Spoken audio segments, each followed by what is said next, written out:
On the streets of Budapest, life looks relatively normal.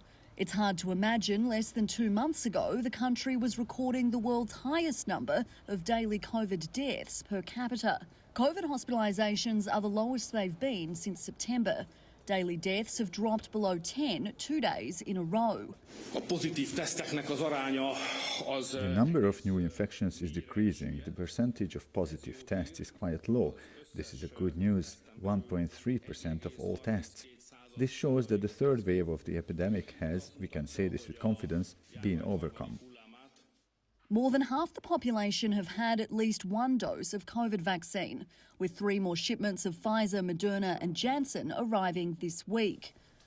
But public health experts are warning the pandemic is far from over, concerned the level of vaccination is not enough to stop a 4th wave in the autumn. With this virus, I think it's not enough to have reaching the 50% of the population vaccinated. We should reach something 80%, which is, I know, is very high number. Hungary is now joining Poland, Romania and Slovakia in allowing 12 to 16-year-olds to be vaccinated with Pfizer. There are also calls for the government to provide free antibody testing for those vaccinated with Sinopharm and potentially a 3rd shot, with some fully vaccinated residents returning low levels of antibodies. Those people need to be vaccinated with a 3rd vaccine, with a 3rd shot, and presumably the 3rd shot should not be the Sinopharm vaccine. Preferably it should be an mRNA vaccination.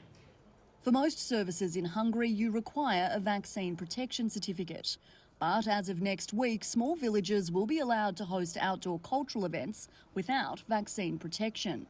Across the region, COVID restrictions are continuing to lift as case numbers fall. The Czech Republic this week recorded its lowest number of daily COVID cases since August last year, reopening cinemas and multiplexes after 8 months of closures.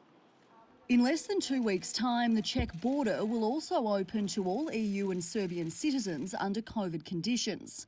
And from next week, Poland will increase church limits to 50% capacity after increasing limits for other events.